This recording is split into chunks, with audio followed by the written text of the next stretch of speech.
Banorët e fshatit Kostan po përballen me një situatë të pazakontë dhe të rrezikshme, shtimin e sulmeve nga çakallët, të cilët prej javësh kanë zbritur pranë banesave dhe kanë shkaktuar dëme të mëdha në Bakti. Ajo që fillimisht dukej si një shqetësim i izoluar, sot është kthyer në një kërcënim real për sigurinë e komunitetit. Sulmi i fundit ndaj qenit të një familje në mes të ditës ka shtuar edhe më shumë ndjenjën e pasigurisë. Sipas dëshmive të banorëve, një kopë çakallësh sillet rreth fshatit duke sulmuar kryesisht dele dhe dhi, burimin kryesor të ardhurave për shumë familje. Humbjet ekonomike tashmë janë të konsiderueshme, por frika është edhe më e madhe. Çfarë mund të ndodhë nëse kafshët e egra afrohen edhe drejt shtëpive? Problemi fillot edhe nga fakti që çakalli është specie e mbrojtur. Banorët janë drejtuar institucioneve përkatëse, por përgjigjja ka qenë se nuk mund të ndërhyet pa leje të posaçme. Kjo i ka lënë ata në mes të dy realiteteve të vështira, mbrojtjes së ekosistemit dhe mbrojtjes së jetës së tyre të përditshme. Rasti i Kostanit ngre një debat më të gjerë mbi bashkëjetesën me faunën e egër dhe mangësitë në mekanizmat e mbrojtjes së komuniteteve rurale. Ndërsa ruajtja e specieve të mbrojtura është e rëndësishme, po aq e rëndësishme është edhe garantimi i sigurisë dhe mirëqenies të njerëzve që jetojnë pranë zonave natyrore.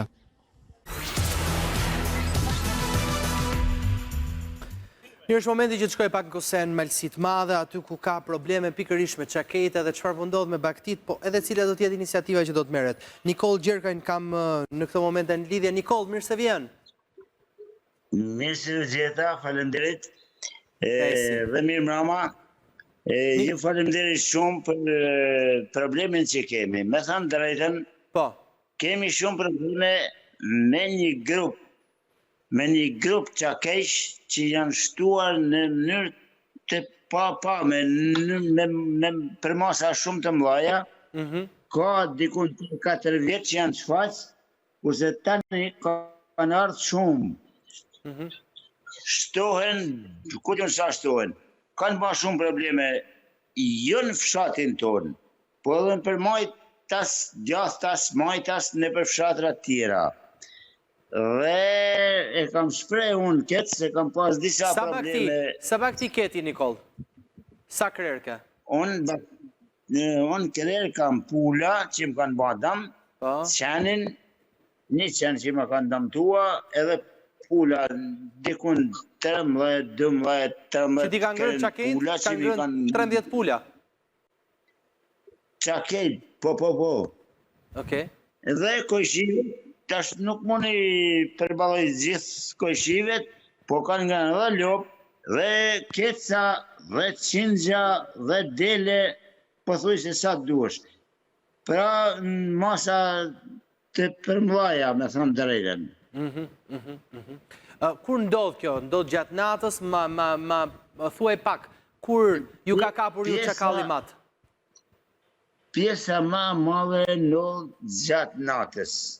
Kurse gjatë ditës ka probleme ma të vogla, thëmë drejtën, i lëmë tje dikon në përdo tela të rëthum tokat, po aty kalona një tela 1 metër e gjys, nuk ka manal rëthimin, 1 metër pik 5, pra 1 metër e gjys, dhe kanë kalua, kanë ba probleme dhe me lopë, që i kanë soptuaj, kanë hangër, me thënë drejtën, jo shumë lopë, nuk e di.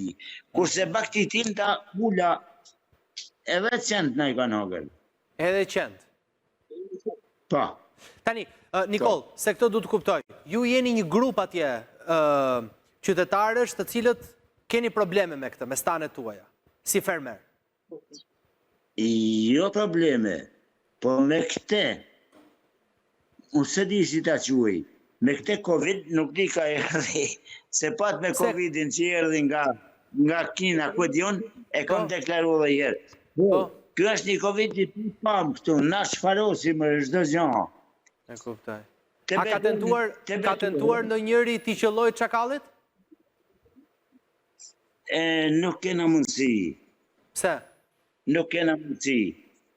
Nuk kem armë, nuk kem qifte, me leje, unë për vetin po flas tash. Këto deklarej vetë për vetë vetën. Nuk kemi armë që dalim të ruim. Po ata luftojnë gjatë natës, me thënë drejtën. E kuptoj. Po ti ke tentu në i herë me i bë në i prit çakallit? Po, vetëm me kurth. Me kurth? I ka shpëtu kurthit? Kur. I ka shpëtua. Edhe kam kap një, po se kam qitë në filmim. Po, nuk e ke nxjerr. Po, njërin e ke kap.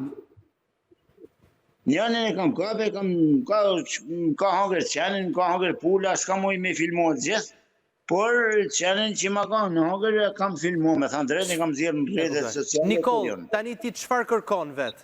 Ti çfarë po kërkon? Ti kërkon që institucionet vinë dhe të bëjnë le themi vrasjen edhe reduktimin e tyre?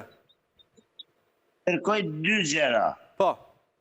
E para, a ka në brigata, në institucion që mund në shfarosin, ose a mund në një bëj shteti neve, që të luftojmë me ta. Se unë dalet nuk kam armë, të betohem, por sikur të kam armën edhe me leje, të qëlloj mita, gjatë natës, në vjen policia direkt edhe përfunoj jo mirë.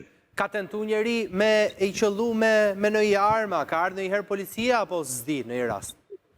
Nuk ka ardhë, nuk kanë tentua njerëzit, vesh kem dalë me thënë drejten edhe i fjalë tjetër, do të ma quesh malësorti, ndash qytetarë që ndash. Unë kam ba një hesht si në kohën e Skanderbeut, me mujtë në i luftua gjatë rëthimi shtëpisë teme, jo ma larkë. E kuptoj. Pra ti ke saju një hesht me sulmu çakallin me vranë që ose të vjen me të hëngër baktin? Biks, po, edhe mund rri, copa natët, atë din kujë një gjëj, se ata vine, bëjnë një zhurëm tjeshtë zakonës, besime kanë diku. E kuptoj, po ka hy në i herë çakallit, ka ardhë afër çakallit, ty vetë? Po, më ka hëngër pula, më ka hëngër qenin, më ka hëngër... Po jo, se s'është halli vetëm aty, mos edhe me të sulmu ty në i herë kur jenë shtëpi. Ke ti frikë? Me thënë drejtën, të betohem, do të betohem në para ligjit, para medias, para këtyne fjallëve që po flasin, si kur derën e shtëpisë ta nam hapur një këtë moment që flasin bashk, më ka hynë deri në korridor. Çakallit ka hynë deri në korridor? Po, një, jo ma shumë. Po, po. Kurse pjesa tjetër kanë qenë jashtë. Ne kuptoj. Mirë. A harrua dera hapur, të betohem, të flasë me shumë sinceritet. Në fshat njerëzit edhe në malsi, njerëzit e lënë derën hapë, se s'kanë frikë nga ndonjë gjë, po, prandaj them. Mirë, Nikol, faleminderit që ishe. Besoj që edhe institucionet që ne na ndjekin kur jemi në transmetim, se janë të shumta, për thënë vërtetën, do reagojnë. Uroj që të reagojnë. Ju faleminderit shumë dhe më falni për shqetësimin që ju kam Ne shqetësimi yt na duhet. Ne shqetësimi yt na duhet. Keni nuk e shqetësim se probleme ka sa dush jeta, por nuk janë tana institucionet që na i mulojnë. Do mi tregosh një ditë edhe të tjerat. Falenderoj shumë që të pata. Kënaqësi. Për këtë problem është problem jashtëzakonshëm, them drejtën. Janë shtua shumë kope majta se djatha është lagje që kemi kënej, jo të ne, po janë gjitha lagje këtu afer. E kuptova. Mirë, të falenderoj. Faleminderit Nikol që ishe në bised. Faleminderit, ju falenderoj. Edhe të uroj shëndet. Do të shkëputem nga biseda që pata me Nikolën për të shkuar te Kupa e Botës në ski.